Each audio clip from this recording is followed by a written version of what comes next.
Hello, welcome to Aji kitchen. ഇന്ന് ഞാൻ ഒരു ഇഞ്ചിക്കറിയാണ് ഉണ്ടാക്കാം. ഓണമൊക്കെ വരുമല്ലേ, അന്നേരം ഇഞ്ചിക്കറി ഇടാമെന്ന് വിചാരിച്ചേ. അതിന് വേണ്ടിയിട്ട് 1/4 കിലോ ഇഞ്ചിയുണ്ട്. അത് കഴുകി വൃത്തിയാക്കി വട്ടത്തിൽ സ്ലൈസർ വെച്ച് ഇങ്ങനെ വട്ടത്തി എടുത്ത് വെച്ചേക്കുക. അന്നേരം ഇതിന് വേണ്ടിയിട്ട് നമുക്ക് സ്റ്റൗ കത്തിക്കാം.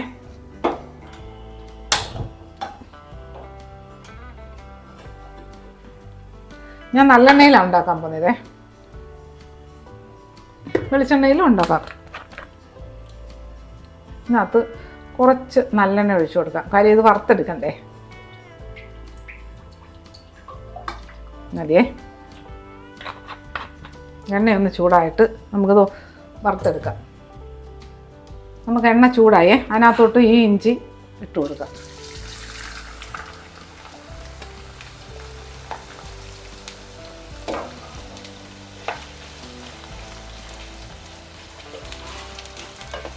മൊത്തം ഇതിനകത്ത് കൊള്ളില്ലേ, കൊള്ളാത്തയല്ല, എണ്ണ അത്രേ ഞാൻ ഒഴിച്ചിട്ടുള്ളൂ.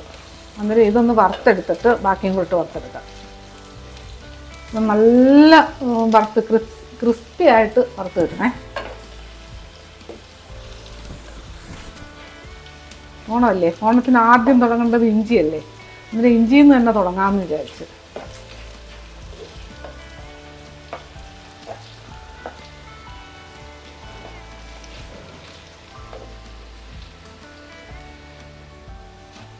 നമുക്ക് ഇതിനകത്ത് ബാക്കിയും കൂടെ ഇട്ട് കൊടുക്കാം. ഇത് മൂത്തിട്ടില്ല, ഞാൻ ഇട്ടതേ ഉള്ളൂ. പക്ഷേ അരി എണ്ണ സ്ഥലമുണ്ട് ഇത്, കാര്യം ഇത് വറുത്ത് വന്നു കഴിയുമ്പം നല്ല ചുരുങ്ങും.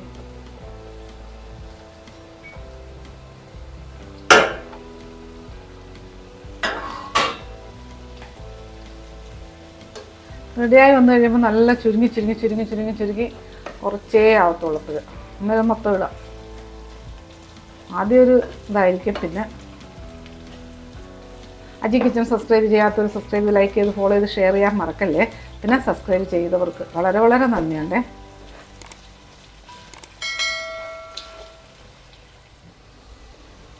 നമ്മുടെ ഇഞ്ചിയൊക്കെ റെഡി ആയിട്ടില്ല, കുറച്ച് സമയം എടുക്കും ഇത് റെഡിയായി വരാനായിട്ട്.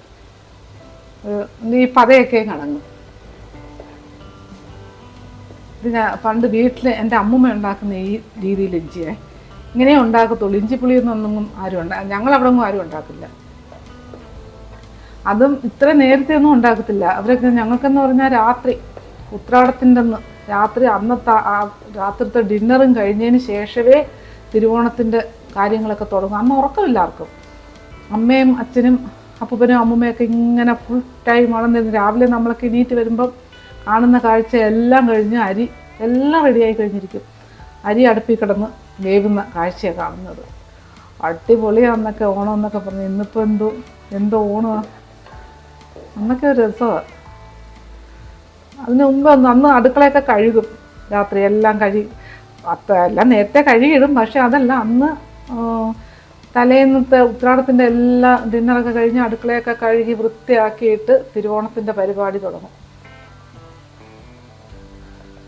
ഒരു രസമായിരുന്നു അന്ന്. അപ്പോൾ ആരാ ഉറക്കൊഴിയുക? അന്നൊരു കാലം. ഓക്കെ, റെഡി ആയിട്ടില്ല, കുറച്ച് സമയം എടുക്കും. ഇളക്കി കൊടുക്കണം, അല്ലെങ്കിൽ കരിയും. നമ്മുടെ ഇഞ്ചിയൊക്കെ റെഡിയായി വരുന്നുണ്ടേ. അല്ല, ആ പതയൊക്കെ ഒന്ന് അടങ്ങി വരുന്നുണ്ടോ. ഇനിയിപ്പോൾ നല്ല സൂക്ഷിക്കണം ഇളക്കാൻ. ശകലം പോലും ഇളക്കൽ നിർത്താതെ, നല്ല പെട്ടെന്ന് കയറിയായിരിക്കും ഇത് കരിയുന്നത്. നല്ല മൂക്കണം ഇത്, ഒന്ന് കരിഞ്ഞും പോകരുത്. ഞാൻ ഫുൾ തീയിലായിട്ടിരിക്കുന്നത്. അന്ന് തുടക്കത്തിൽ തൊട്ട് ഈ സമയം വരെയും ഫുൾ തീയേ. ഇനി ഇച്ചിരി തീയൊന്ന് കുറച്ച് കൊടുക്കാം.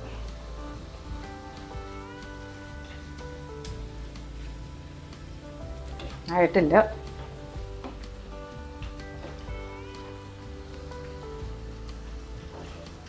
നമ്മൾ ഇഞ്ചി റെഡിയായേ.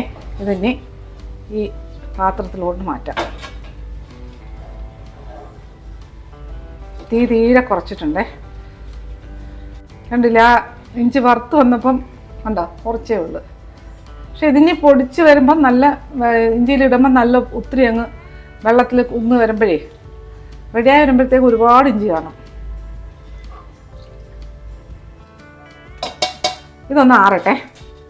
എന്നിട്ട് ആറിട്ട് നമുക്ക് മിക്സിയിലിട്ടൊന്ന് നല്ല പൊടിച്ചെടുക്കേ. അതിന് മുമ്പേ നമുക്കിനി ഇത് കറി റെഡിയാക്കണ്ടേ. നമ്മുടെ ഇത് തണുക്കുന്ന നേരത്തിന് നമുക്ക് ഈ എണ്ണയിൽ തന്നെ ഞാൻ ഉണ്ടാക്കുന്നേ. ഇതിനകത്തുനിന്ന് എണ്ണ കുറച്ചിങ്ങോട്ട് മാറ്റേ. എന്നിട്ട് ബാക്കി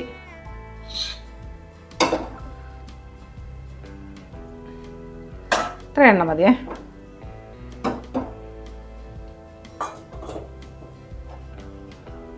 എന്നിട്ട് സ്റ്റൗ കത്തിക്കേ. ഇതിനകത്തോട്ട് 1.5 ടീസ്പൂൺ കടുകിട്ട് കൊടുത്തേ.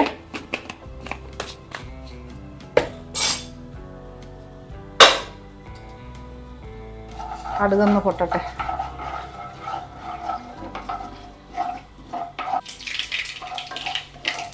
കടുകെല്ലാം പൊട്ടി ഇതിനകത്ത് ഒരു 50 ഗ്രാം കറക്റ്റായിട്ടില്ല പച്ചമുളക് എടുത്ത് അരിഞ്ഞ് വെച്ചിട്ടുണ്ട്. അതിട്ട് കൊടുത്ത്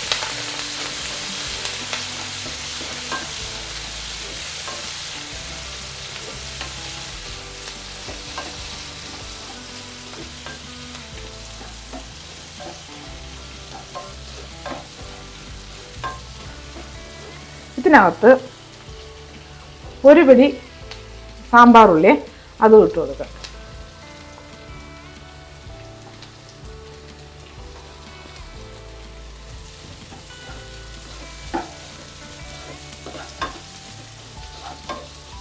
ഇത് നല്ല മുരിഞ്ഞ് കിട്ടണേ.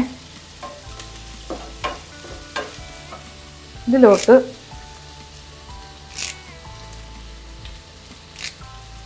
ഒരു 3 തണ്ട് വേപ്പില, കറിവേപ്പിലയില്ലേ അത് ഇട്ട് കൊടുക്കുന്നു. ഇത് വീട്ടിലെ വേപ്പില കഴിയെടുത്ത് വെച്ചേക്കുന്നേ. നനവ് വരാതിരിക്കാൻ വേണ്ടി നേരത്തെ കഴിയെടുത്ത് റെഡിയാക്കിയിട്ടേക്ക്.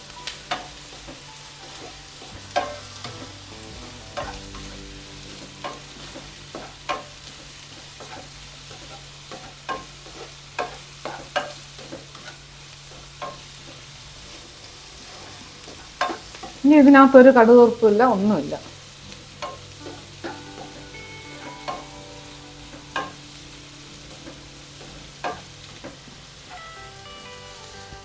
ഇതിലോട്ട് നമുക്ക് ഒരു 3 കൊല്ലമുളക് അതൊടിച്ചിട്ട് കൊടുക്കാം.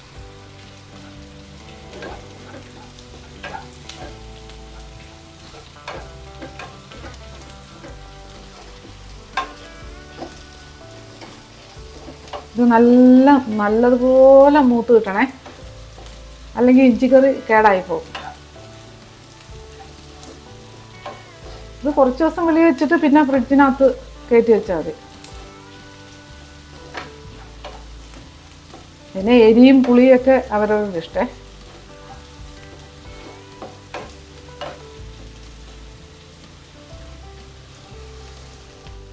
ഇനി ഇതിനകത്ത് നമുക്ക് പൊടികൾ ഇട്ട് കൊടുക്കേ.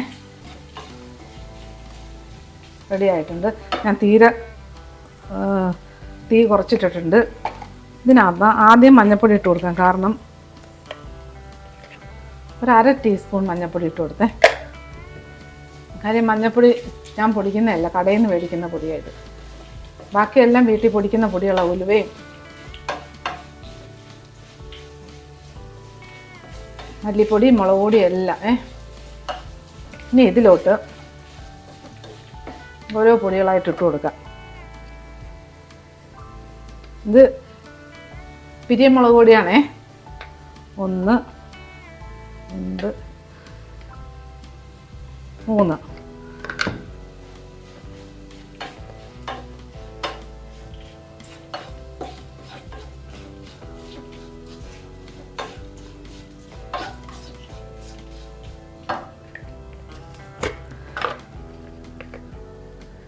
ഇതിൽ 2 ടീസ്പൂൺ മല്ലിപ്പൊടി ഇട്ട് കൊടുത്തേ.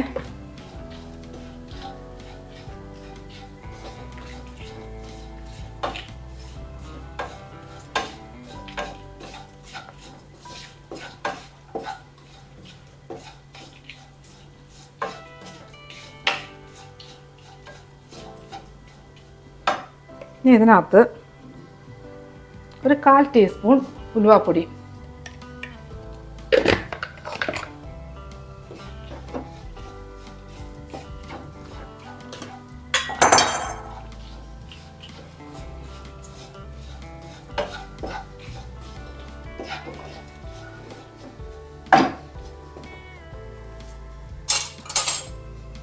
ഇനി ഇതിനകത്തോട്ട്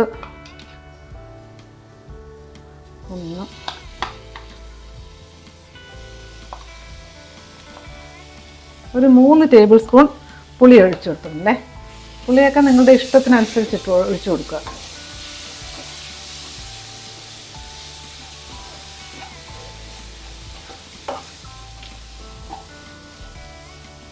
ഞാൻ വെള്ളം ചൂടാക്കാൻ വെച്ചിട്ടുണ്ടായിരുന്നു. ഈ ചൂടുവെള്ളം ഇതിനകത്ത് കുറച്ച് ഒഴിച്ചു കൊടുക്കാം.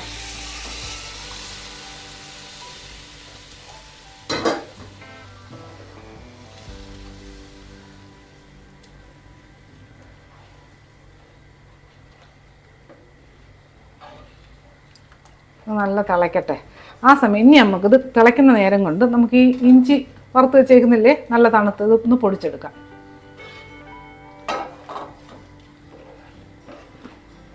എപ്പോഴും ഒരടുപ്പിൽ വെള്ളം കുറച്ച് എടുത്ത് വെക്കണേ ചൂടാക്കാനായിട്ട്.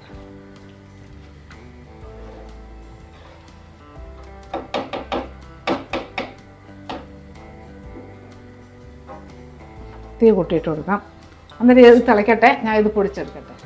നമ്മുടെ ഈ പൊടിച്ച ഇഞ്ചിയില്ലേ, അത് ഇതിനകത്തോട്ട് ഇട്ട് കൊടുക്കേ.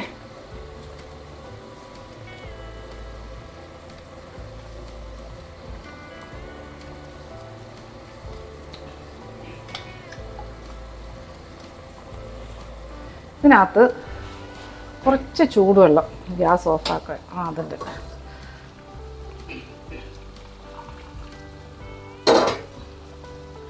അതിനകത്ത് ഇഞ്ചിയുടെയൊക്കെ മയമുണ്ട്, അത് ഒഴിച്ചു കൊടുക്കാം.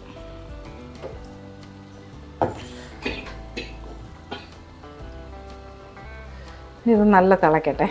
ഇതിനകത്ത് കുറച്ചുകൂടെ വെള്ളം ഒഴിച്ചു കൊടുക്കണം. ഉപ്പിട്ടിട്ടില്ലേ, ഉപ്പിടുന്നുണ്ട് ഇപ്പം. കാര്യം ഇഞ്ചി നല്ല തിളച്ച് കിടന്ന് വേവണം, നല്ല കുറുകി വരണേ. ഇതിനകത്ത് ആവശ്യത്തിനുള്ള ഉപ്പ് ഇട്ട് കൊടുക്കാം. പിന്നെ പോരെങ്കിൽ പിന്നെ ഇട്ട് കൊടുക്കാമല്ലോ. ഓക്കെ, നമ്മുടെ ഇഞ്ചിയൊക്കെ നല്ല തിളച്ച് ഇങ്ങനെ കിടക്കുകയാണ്. ഇതൊന്ന് നല്ല കുറുകി വരണേ.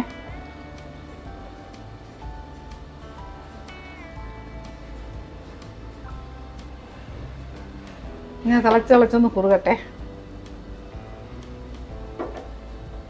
ഈ തിളയ്ക്കുമ്പോഴാണ് അതിൻ്റെ ടേസ്റ്റ് കൂടുന്നത്. വേണ്ട, നമ്മുടെ ഇഞ്ചിക്കറി നല്ല കുറുകി വരുന്നുണ്ട്. പോരെ, ഇനി ഇത് കിടന്ന് തിളയ്ക്കണം. ഇനി ഇതിനകത്ത് ഞാൻ ഒരു 1/4 ടീസ്പൂൺ കായപ്പൊടി,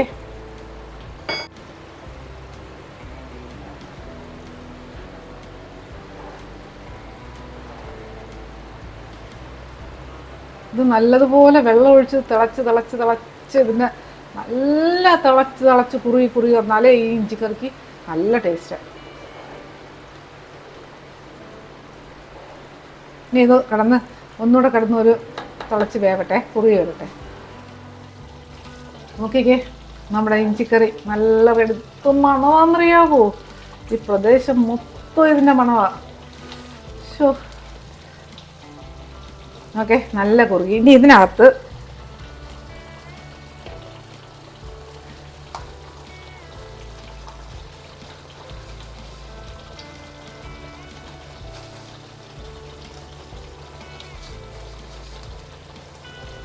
ഒരു 4 ടീസ്പൂൺ ശർക്കര ഇട്ട് കൊടുത്തിട്ടുണ്ടേ. ശർക്കരയെല്ലാം നല്ലതുപോലെ അലിഞ്ഞു വന്ന് ഇതെല്ലാം കുറുകി. എൻ്റെ അമ്മോ, എന്ത് ടേസ്റ്റാണെന്നറിയോ ഈ കറിക്ക്, എനിക്ക് പറയാൻ വാക്കില്ല. ഈ ഒരു കറി കൊണ്ട് തന്നെ ചോറുണ്ണാം.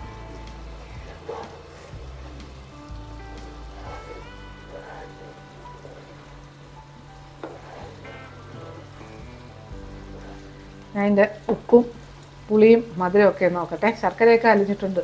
കാര്യം പൊടി ശർക്കരയില്ലേ.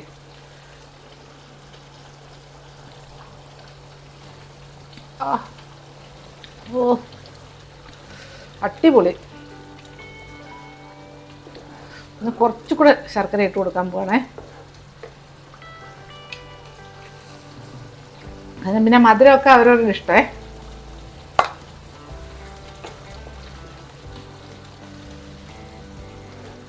നല്ല ടേസ്റ്റ് ഉണ്ട്, നല്ല ടേസ്റ്റ്.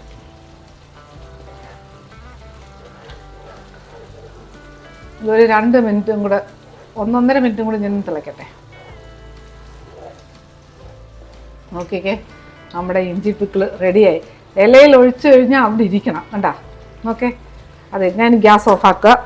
ഇത് ഞാൻ ഒരു പാത്രത്തിലോട്ട് ഇപ്പം ഞാൻ പകർന്നു വെക്കുക. പിന്നെ ഇത് തണുത്ത് കഴിഞ്ഞിട്ട് നല്ല എയർ ടൈറ്റായ ഗ്ലാസ് ജാറിലോ അടച്ചു വെക്കാൻ പറ്റുന്ന ഭരണിയിലോ ഒക്കെ എടുത്ത് വെക്കേ. ഒന്ന് തണുക്കട്ടെ. സൂപ്പർ ടേസ്റ്റായത്. ഇത് മാത്രം മതി ചോറുണ്ണാനായിട്ട്.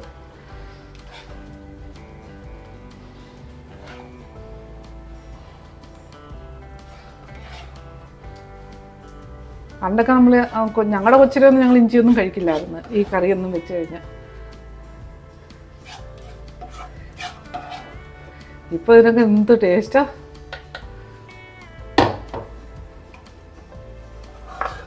ഇതിനകത്ത് നല്ല ചോറിട്ട് ഈ പാത്രത്തിൽ കഴിക്കാം, വെച്ച പാത്രത്തിൽ.